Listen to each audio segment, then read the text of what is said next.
സ്വയം തെറ്റിനെ ന്യായീകരിക്കാൻ നമ്മൾ എല്ലാവരും മിടുക്കന്മാരാണല്ലേ. എന്നാൽ സത്യത്തിൽ എന്താണ് യാഥാർത്ഥ്യമെന്ന് മനസ്സിലാക്കുവാനായിട്ട് പലപ്പോഴും നമുക്ക് സാധിക്കുന്നില്ല. അതുകൊണ്ട് തന്നെയാണ് ഇന്ന് നമ്മുടെ സമൂഹത്തിൽ ഒരുപാട് ഡിവോഴ്സുകൾ സംഭവിക്കുന്നത്, ഒരുപാട് റിലേഷൻഷിപ്സുകൾ ബ്രേക്ക് ആവുന്നത്. അതോടൊപ്പം തന്നെ മറ്റുള്ളവരോടുള്ള വിശ്വാസം നഷ്ടപ്പെട്ടു പോകുന്നത്. ഒന്നാലോചിച്ച് നോക്കൂ, ഇതൊക്കെ സംഭവിക്കുന്നത് ഒരു ചെറിയ തെറ്റിദ്ധാരണയുടെ പുറത്താണെങ്കിലോ.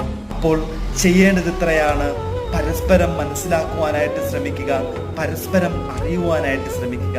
അതിൽ കൂടുതലായിട്ടൊന്നും ചെയ്യണ്ട. പരസ്പരം അറിയുക. ഓർക്കുക, ജീവിതം ഒന്നേ ഉള്ളൂ. ഈ ജീവിതം പരിഭവം പറയാനും പരാതി പറയാനും വേണ്ടി മാത്രമുള്ളതല്ല.